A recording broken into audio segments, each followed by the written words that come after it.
Bueno, bienvenidos a un nuevo ciclo de conversaciones. Hoy tenemos un invitado que promete mucho análisis y mucha confrontación con los tiempos en los que vivimos. Tenemos el placer de recibir a Sebastián Crudo. La verdad que muchas gracias por estar con nosotros, Sebastián. Y el tema que nos convoca está vinculado a los tiempos que vivimos.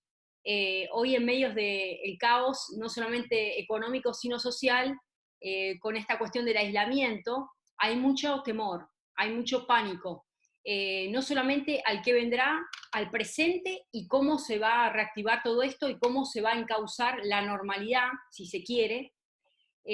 Hay grandes sectores del aparato productivo, familias enteras, gente que tiene pequeños emprendimientos y no sabe cómo esto va a continuar. De hecho, algunos se replantean cerrar empresas, ¿no? Mm. Entonces existe esta cuestión de pánico, de temor, de cómo afrontar el día a día para aquellas que son simplemente familias que tienen pequeños emprendimientos o jóvenes que no saben que hoy por hoy han perdido trabajos o gente que era cuentapropista, ¿no? De manera totalmente desarrollándose de forma individual y hoy por hoy no saben cómo afrontar el día a día. Entonces, un poco analizar cómo paliar este temor que nos embarga a todos como sociedad. Bueno, Gretel, gracias por la invitación. La verdad que es una bendición para mí poder, verlos, compartir estos pensamientos. También saludar a Belén y a Juan Pablo que están ahí. Y nada, de a poquito por ahí ir construyendo una idea. Y en principio decirte que toda adversidad que enfrentemos como seres humanos siempre será clave, determinante la actitud que tengamos frente a esa adversidad. Si yo miro hoy a las personas que me rodean, a mis amigos, compañeros de barrio o de estudio, de trabajo, me doy cuenta que encuentro personas que, por un lado, están asustadas, con miedo, con temor a lo que va a venir. Por otro, hay personas que están con expectativas, que ven oportunidades, que dicen, bueno, me voy a reinventar y están pensando a ver en estos días, aprovechan la pausa para ver, bueno, esta nueva realidad, qué es lo que yo podría hacer en esta etapa, lo que pasó ya pasó, esto es algo nuevo y pensar para adelante como si fuera que desde ahora las cosas son así, ¿no? Entonces entiendo que es difícil porque hay gente que está perdiendo el trabajo, incluso hay gente que no tiene que comer, pero quedándose en el lugar sentado no cambia nada. Entonces la actitud que tengamos va a ser importante ahora, ¿no? La verdad, Sebastián, un poco para entrar también en el tema, yo justo encontré frente a lo que es el miedo o el temor, busqué, obviamente por internet, y una de las definiciones que me parecieron interesantes sobre lo que es el miedo, la sensación de angustia provocada por la presencia de un peligro real o imaginario. Obviamente en estos momentos estamos, digamos, con esa paranoia o miedo de algo que no vemos, por supuesto, algo que imaginamos o vemos en los demás, lo trasladamos a nosotros y obviamente genera un peligro. Por otro lado, también hay otra definición que dice sentimiento de desconfianza que impulsa a creer que ocurrirá un hecho contrario a lo que se desea. Bueno, hay muchas definiciones sobre el punto. Y obviamente para nosotros que somos personas de fe, eh, que lo que hacemos obviamente encontrar nuestro refugio en Dios y esa esperanza de saber de que Dios tiene un plan, un propósito de todo esto. Y como decías vos recién, Sebastián, estamos en tiempos de reinventarnos en el día a día, cómo salir adelante desde tu casa, porque hoy está medio, ¿no? Atados o encarcelados, ¿no? No solamente el que comete un delito está en la cárcel, sino que hoy estás dentro de tu casa eh, solamente mirando televisión. Entonces, ¿cómo hacer para pasar el día y cómo salir de, digamos, este encarcelamiento mental? Y me hice varias preguntas. O sea, la pregunta número uno es, ¿el miedo es una sensación corporal? ¿Es algo que percibimos solamente a través de nuestros sentidos? ¿Es algo externo? ¿Es algo que viene adentro nuestro? ¿Cómo luchar frente al temor? Si son maquinaciones mentales, si son obviamente agentes externos. Bueno, Sebastián, un poco para que nos comentes, no te digo que me contestes todas las preguntas, pero sí darme la explicación de dónde nace el temor. ¿Viene de nosotros? ¿Viene de familia? ¿Viene de un agente externo? ¿Cómo se combate? Mirá, me gustó algo que dijo Gretel hace un ratito al principio. Él dijo, vamos a confrontar, ¿no es cierto? Y confrontar significa ponerse en la vereda opuesta, oponerse de forma directa a algo. Si hoy tuviéramos que pensar bien, dijiste vos, Juan Pablo, dijiste, somos personas de fe. Entonces el mundo se divide en personas que creen y personas que no creen, personas que tienen fe y los que tienen otra cosa, ¿no? Para los que creemos, consideramos que el miedo o el temor es justamente la fuerza opuesta a la fe. Entonces, así como yo puedo alimentar mi fe todos los días creyendo, alimentándome de lo que escucho, de lo que leo, lo mismo pasa con el miedo. El miedo es algo externo, como vos dijiste, que viene a nosotros en la medida que más lo alimentemos. Por eso dijiste, también el temor tiene que ver con algo imaginario, algo de afuera. Pero mira, pensémoslo de esta forma para hacer una cuestión gráfica. Si suponete que vos fueras Superman y ahí las chicas fueran super chicas, ¿cuál es la debilidad que tiene Superman, ¿no es cierto? O Superchica. La debilidad es ¿cómo es que se llamaba esa piedra de color verde? La La, kriptonita, crip- ¿no? la kriptonita, exacto. Y yo te podría decir que para todo creyente de fe o persona que cree, su kriptonita es el temor, el miedo, es la fuerza contraria. Entonces, si lo miramos y si querés ahora sí bíblicamente, en la palabra de Dios encontramos 72 veces dice Dios, no temas. Eh, y esto es interesante, ¿no? Después aparecen otras frases como no tengas temor, otras 30 veces, bueno, y así. Entonces, muchas veces Dios diciendo no temas, no temas, no temas. Y me viene a la mente también un versículo, yo quería aprovechar para comentárselo, ¿no es cierto? Y ustedes ahí discutirlo un poco. Eh, pero me viene a la mente que la palabra de Dios dice también que Dios no nos ha dado un espíritu de temor. Entonces, y ahora sí, para que ustedes lo discutan ahí donde están, si Dios no nos dio un espíritu de temor, eh, entonces, ¿quién nos lo dio o de dónde lo sacamos? ¿Por qué estamos dando el espacio a algo que Dios no nos dio? Bueno, rápidamente sabemos nosotros que para los que, digamos, conocemos un poco la historia bíblica, esto viene de antaño, de toda la vida, desde la fundación del mundo. Adán y Eva, los primeros hombres creados por Dios, el temor que se le infunde no solamente a Adán y a Eva cuando desobedecieron a Dios, cuando, digamos, el término es pecar o desobedecer a Dios, decir, bueno, hicieron lo que Dios les advertía que no tenían que haber hecho. De alguna manera vemos que el ser humano, digamos, en evolución misma hasta el día de hoy, fue cometiendo desobediencias constantes. Obviamente, frente a la desobediencia de algo que está prohibido, que no es bueno hacerlo, lógicamente que el temor es lo primero que entra sobre uno. Es una gente que, como decís vos, vino acompañado durante muchos años, desde los comienzos hasta la actualidad, en batallas, en enfermedades, en plagas, en pestes. El temor condicionó muchas decisiones importantes que muchos debieron haber tomado en su momento.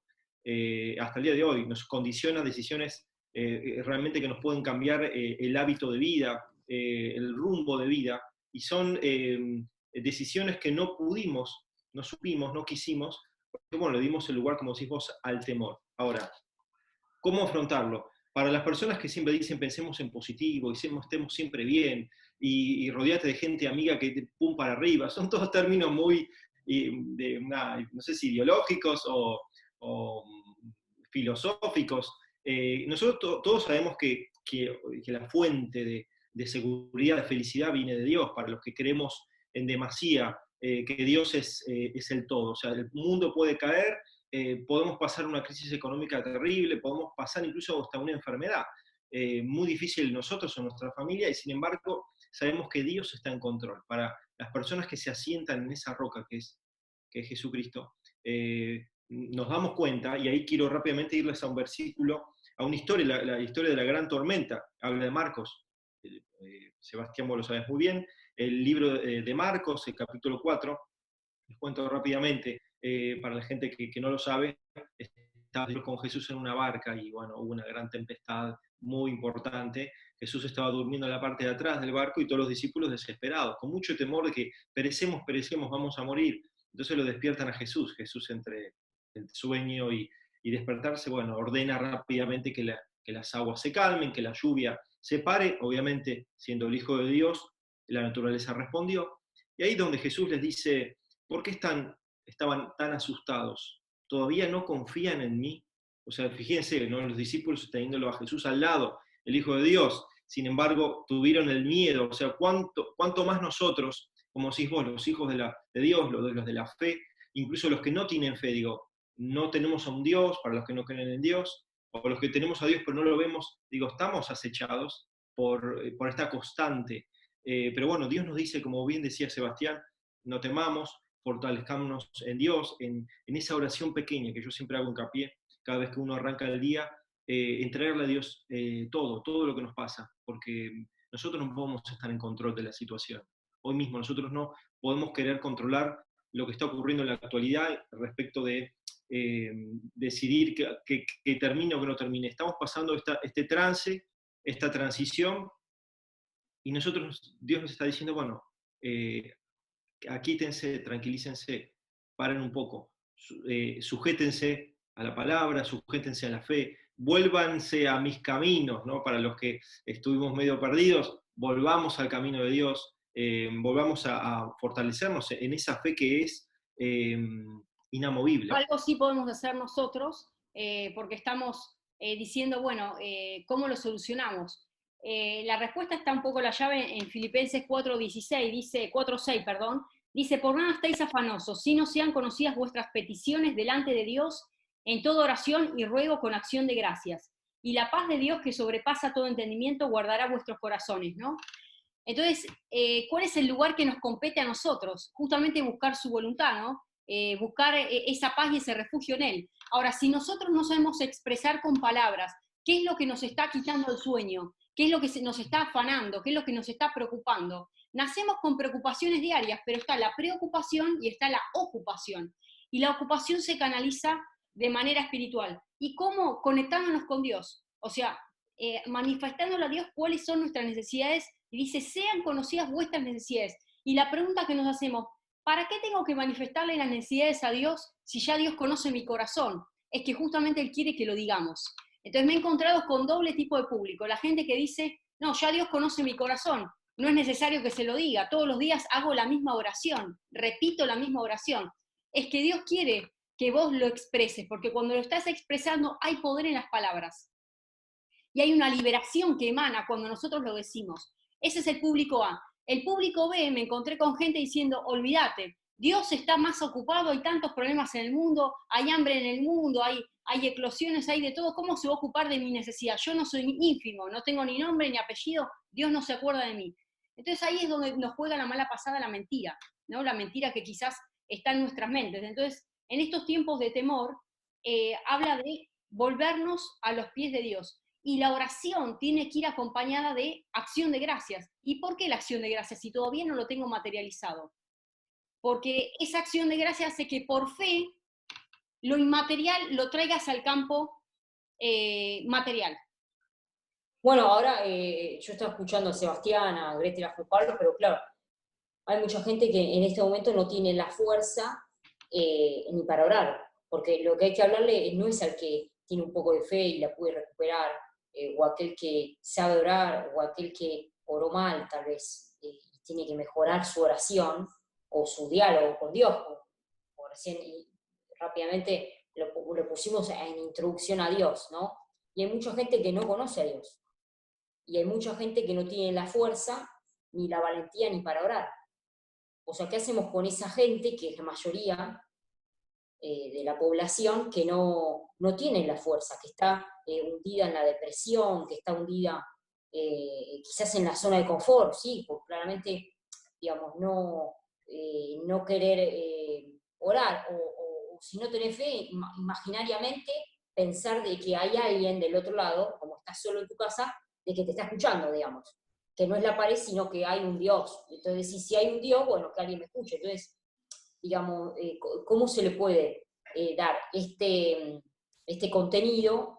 Que, bueno, gracias a Dios, cada uno de nosotros tenemos cierta fe, para aquel que no, que está hundido en el, digamos, el valle de la angustia, digamos. Esa es mi gran pregunta, porque es la mayoría de la gente. La mayoría de la gente hoy está consumiendo más las atenciones psicológicas por estas mismas redes, por Zoom, por videoconferencia, o psiquiátricas también, o neurológicas también, que bueno, que leer una Biblia, o quizás un libro motivacional, o tal vez, bueno, hablar con el amigo, pero no de la depresión, sino hablar con el amigo con un poco más de fe. O sea, ¿qué es lo que se le dice, Sebastián, por ejemplo, te pregunto, a esta gente que bueno, que no, tiene a veces momentos de felicidad, a veces no? ¿Qué le podemos decir nosotros a esa gente? Bueno, mirá, Belén, primero me gustaría después en los últimos minutos hablar un poquito acerca de cómo ingresa el temor y cómo nosotros podemos de alguna forma quitarlo de nuestra vida, ¿no? Pero respecto a lo que vos decís y lo que estaba compartiendo Juan Pablo y también Gretel, por ejemplo, decía Juan Pablo, bueno, si está bien o alcanza con pensar en positivo, ¿no? Mirá, yo creo, respondiendo a eso, que eh, prefiero pensar positivo que pensar negativo. Ahora, en medio del problema, de la dificultad, no tengo que comer, no tengo quizás el dinero en el bolsillo para ir a pagar las cuentas. Pensar en positivo es como que se terminó ahí. O sea, ¿de dónde me aferro yo para ver eso que pensé en positivo hecho una realidad? Tiene que haber una fuerza superior o superadora a solamente pensar en positivo, ¿no? Lo cual repito que no está mal, pero hay algo más que eso, y es tener un pensamiento que está fundamentado en algo que Dios dijo. Y la Biblia dice, y lo creemos nosotros, de que todo lo que Dios dijo, Él lo cumple. Y Dios nunca, dice la Biblia, Dios no es hombre para mentir. Entonces, una cosa es que yo me fundamente en un pensamiento solamente positivo, y otra es que me fundamente en las palabras de alguien que nunca falló, que nunca mintió y que yo creo y confío que va a cumplirme. Mira, una historia breve, ¿no? La historia de Jairo en Lucas capítulo 8, se acerca Jairo a Jesús y este hombre se había muerto su hija pequeña, tenía 12 años, se acerca desesperado, imagínate esto, ¿no? Creo que el momento más crítico es cuando uno confronta la muerte. Uno puede tener falta de algo, pero cuando llegó la muerte se terminó todo. Así que este hombre se le había muerto la hija, se acerca a Jesús, Jesús lo escucha y le responde en Lucas 8:50, le dice, no temas, cree solamente. O sea, fíjate que está marcando, no tengas miedo, hay que creer. Claro. Las dos fuerzas opuestas, ¿no? Y cuando él llega a la casa de este hombre y literalmente está la niña sobre una cama muerta, ahí alrededor de la niña había gente llorando, gente deprimida, sufriendo. ¿Qué hizo Jesús? Les dijo, salgan afuera.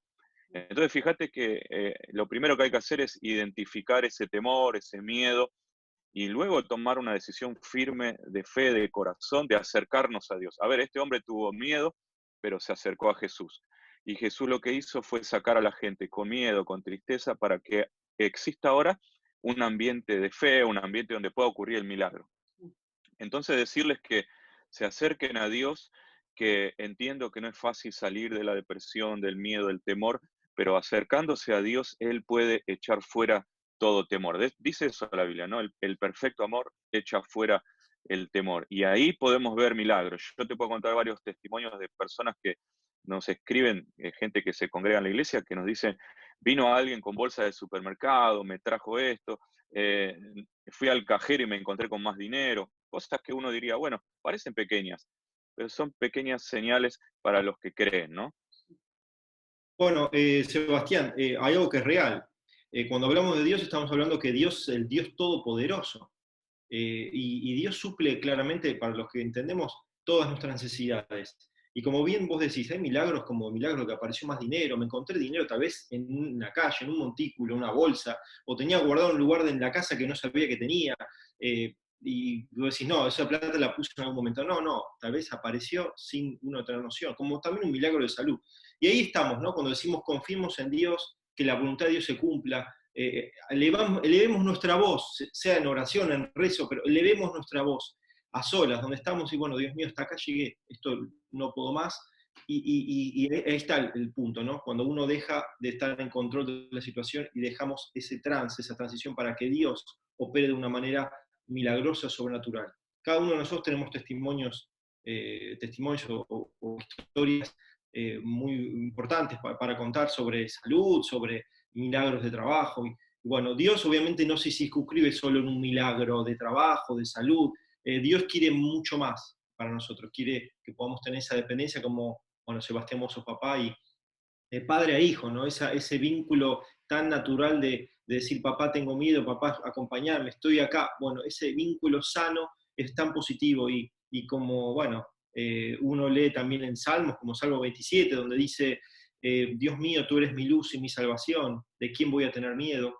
Tú eres quien protege mi vida, nadie me infunde temor. O tenemos también el Salmo 91 que habla sobre Dios nos protege, vivamos bajo el cuidado del Dios Altísimo.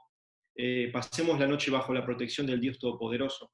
Entonces, si nosotros activamos ese mundo de fe, y ya les dejo la palabra a ustedes, si activamos ese mundo de fe que no vemos, que es saber que Dios está con nosotros y que Dios va a suplir, no sabemos cómo, pero Dios va a suplir esa necesidad, ese factor determinante que hace que yo salga de ese temor que me tiene encarcelado, ahí vamos a empezar a sentir que hay un Dios vivo. Y esa es la gran experiencia que podemos transmitir a los que están escuchando del otro lado. Hay una contracara del temor.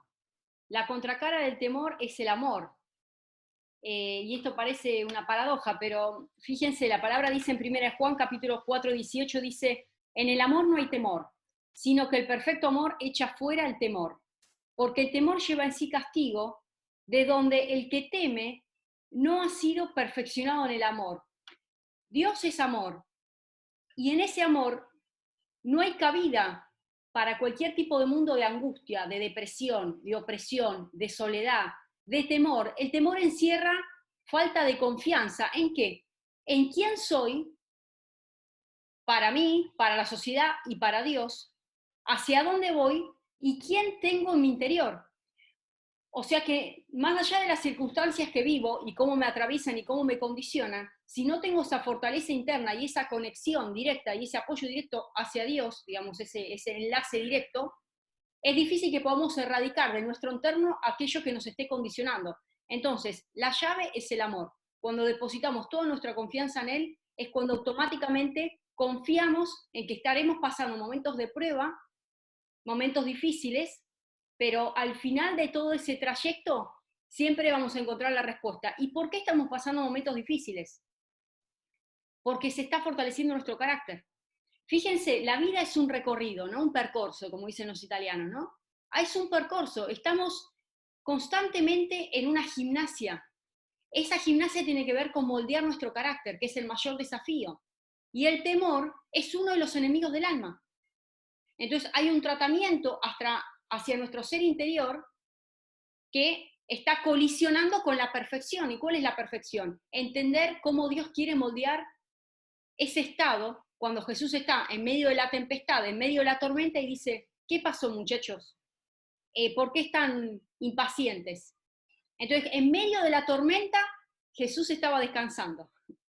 En medio de la tormenta, esto parece que habría que desarrollar un estado, digamos, mental de fortaleza. No, es un estado espiritual.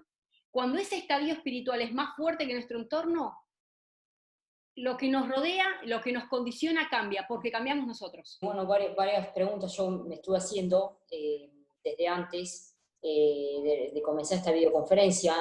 No temas a qué, ¿no? Porque la palabra sí, es cierto, dice no temas, no más yo estoy contigo, no temas, ¿no? Y siempre nos ponen el límite, pero no temas a qué, y eso lo podemos discutir, no temor a qué, puntualmente.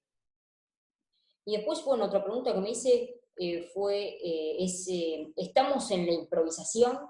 Porque si bien este virus fue improvisado, de hecho hay muchas versiones que dicen que no salió de ese mercado de mariscos que todos conocemos, o por lo menos eso dijeron las noticias, sino que fue en realidad de un experimento de laboratorio que se disipó, que fue un error, ahora nos enteramos que fue un error, como otras veces que también hubo error en esa misma ciudad de China, y bueno, entonces vos decís, pero entonces nosotros somos carne de cañón de una improvisación, de un laboratorio que estaba probando, porque en realidad los científicos, su pasión es probar con quién, con lo que tienen, y después, bueno, lo prueban con animales, y en última instancia, cuando hay vacunas curativas, lo prueban con humanos. pero lo que hacen la tarea del científico es justamente avanzar siempre antes de los avances del ser humano. Pero eso lo hace el científico, para darles, si se quiere, una cierta calidad de vida mejor, ¿no?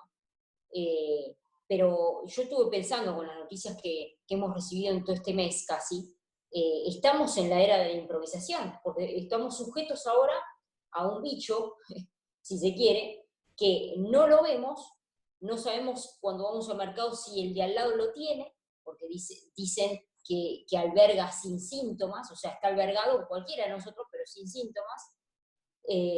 Entonces, realmente, evidentemente, por así decir, ¿no? En términos más técnicos, avanzó tanto la globalización, tanto que ahora estamos en un derroche de incertezas de tal manera que no las podemos controlar. Entonces, a mí me gustaría como ir respondiendo estas dos preguntas, ¿no? No temor a qué puntualmente, y si estamos realmente en una nueva era que es la improvisación. Que, a ver, que podríamos Sí. haber experimentado nosotros mismos, para que lo podamos discutir entre todos. Sí, bueno, mirá, primero pensando un poquito en la segunda pregunta, ¿no? Para tocar ese tema y después la otra. La verdad que me cuesta, sí, creer o pensar que haya sido algo fortuito, que haya sido un accidente, pero bueno, sin entrar quizás en una paranoia o en cuestiones que vos sabés, bueno, en internet hay de todo tipo de ideas de lo que pudo haber pasado.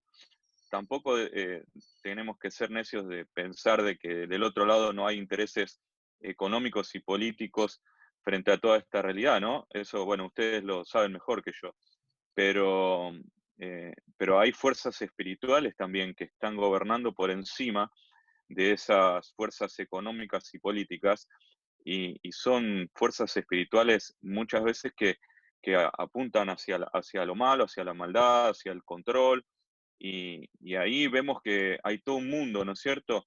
Yo leía estos días un montón de noticias que como que apareciendo, ¿viste? Como cuando salen los Wikileaks, ahora van apareciendo cosas que se van diciendo que alguien dijo, que el otro uno escucha, y bueno, todo esto referente no solamente a temas como lo del virus, sino también a temas previos, ¿no?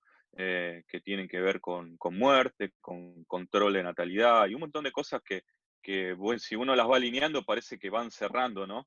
Eh, pero es cierto que también la tecnología y todo esto nos está llevando a un mundo que se hace bastante complicado y me ha pasado, les habrá pasado a ustedes, que la gente nos pregunta, ¿es el apocalipsis? ¿Se viene el final del mundo?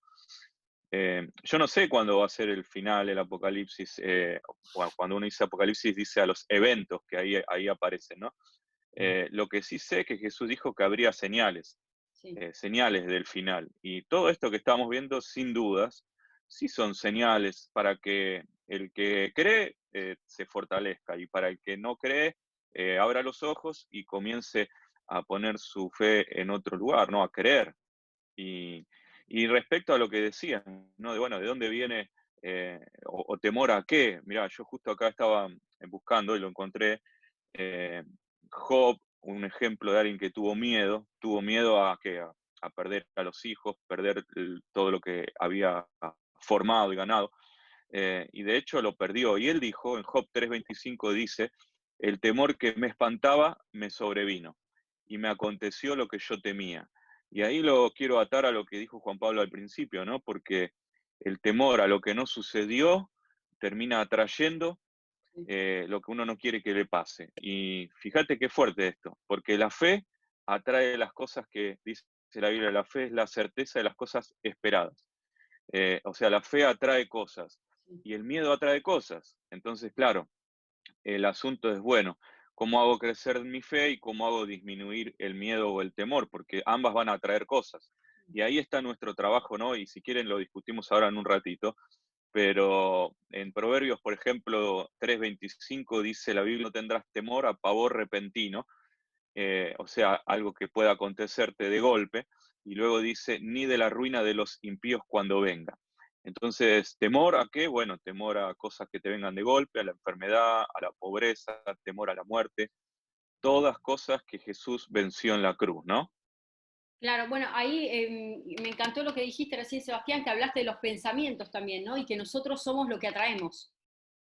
Y me encanta leer la palabra porque es tan clara, tan específica, y está en Filipenses 4:8, dice, todo lo que es verdadero, todo lo honesto, todo lo justo, todo lo puro, todo lo amable, todo lo que es de buen nombre, si hay virtud alguna, si hay algo digno de alabanza, en esto pensad.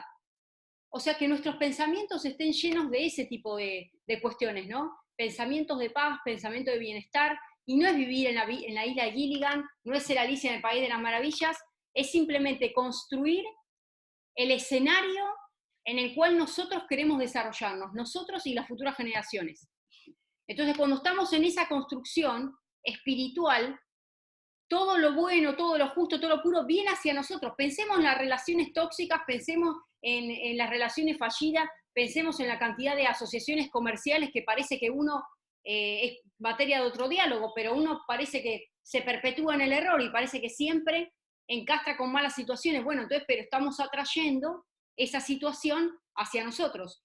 Entonces, cuando nosotros tenemos limpio, digamos, nuestra esencia, que tiene que ver con esa situación de quietud, de ser apacible y entender que nuestras vidas están en el hueco, en la mano de Dios, automáticamente estamos haciendo, digamos, de nuestro mundo y de nuestro entorno esa construcción espiritual. Y yo les aseguro que lo que nosotros construimos, el otro lo percibe, el entorno lo percibe, los espacios donde nos movemos, las relaciones en las que estamos, ven en nosotros algo diferente. Y por eso hace también mucho hincapié la palabra en tener la mirada de Jesús, tener las palabras de Jesús. Ah, bueno, eso es utopía, ¿cómo hago para llegar? Si Jesús era santo, el Hijo. No, no. O sea, Jesús vino a la tierra para darnos el ejemplo a nosotros y dice constantemente, le decía a los discípulos, velad, velad, estén atentos. Y estar despiertos es una cuestión no física, sino estar despiertos espiritualmente. Hoy más que nunca tenemos que estar despiertos espiritualmente, no dormidos, porque si uno entra en un estado de adormecimiento, ese estado latente, hace que el resto y el entorno nos invada a nosotros. Un poco hablando de todo esto, encontré en Hebreos, capítulo 12, cuando Dios nos dice de esta manera, ¿no? En Hebreos, cuando éramos niños, nuestros padres nos corregían porque pensaban que eso era lo mejor para nosotros. Pero Dios nos corrige para nuestro verdadero bien, para hacernos santos como Él. Desde luego que ningún castigo nos gusta en el momento de recibirlo, pues nos duele. Pero si aprendemos la lección que Dios nos quiere dar, viviremos en paz y haremos el bien. Por todo esto no debemos dejar de confiar totalmente en Dios. Si la vida es como una carrera y ustedes tienen ya cansadas las manos y débiles las rodillas, cobren nuevas fuerzas. Corran por un camino recto y parejo para que el pie que esté cojo se sane y no se tuerza más. Entonces, en esta carrera que estamos, ya nos quedan 3 minutos y ya tenemos que cerrar, más o menos, pero en esta carrera que tenemos por delante, que lo hablamos recién por arriba, vamos a tener una pierna más corta, un brazo más corto, un ojo que no ve, una lengua seca, el pelo que se nos cae. Estoy hablando de la parte superficial, pero son temas que uno viene arrastrando, temores, miedos, inseguridades, falta de fe, confianza. Tenemos que correr en la carrera, confiar en Dios, elevar esa voz a Dios, sobreponernos a esta situación que nos toca, como decía también Sebastián, no alimentarnos del entorno que a veces, o el contexto nos quiere invadir y traer los problemas del mundo, traerlos a nosotros mismos, sino inteligentemente nosotros crear nuestro propio mundo adentro, de cosas buenas, positivas, sanas, donde tengamos a Dios como esa fortaleza incondicional, y corramos esa carrera por delante. Ahí seguramente nos vamos a sanar, la pierna se nos va a enderezar, el brazo se nos va a el ojo lo vamos a poder salir, porque claramente Dios nos dio la manera, la forma. No estamos solos en esta tierra, está Dios con nosotros. Y ya te dejo, Sebastián, porque nos queda poco tiempo, así podés cerrar. Sí, sí, es verdad, Juan Pablo, y bueno, lo que ustedes compartían los tres es muy real. Está bueno hacerse preguntas, como decía Belén también, creo que es un tiempo para reflexionar. De hecho, el apóstol Pablo le dijo a Timoteo, los postreros días serán tiempos peligrosos, son tiempos peligrosos. Jesús mismo le preguntaron sobre los tiempos finales y él dijo, fíjense de no estar ansiosos, pero dijo, estén atentos. Muchas veces repite Jesús en el libro de Mateo, estén atentos, estén atentos. Entonces estar más despierto, no estar entretenido, no estar distraído. Y sí, las palabras de Jesús, y cierro con esto, dijo en Marcos 4:24, mirad lo que oís. Fijémonos lo que estamos escuchando, y como dice Proverbios, sobre todo lo guardado, guardemos el corazón y la mente. Cuidémoslos, porque ahí es donde sucede todo. Bueno, Muy bien, muchas bueno. gracias, Sebastián. La verdad que una bendición. Nos estamos despidiendo para el próximo ciclo y seguimos en contacto. Gracias. Muchas gracias. Un abrazo enorme. Gracias. Abrazo a los tres.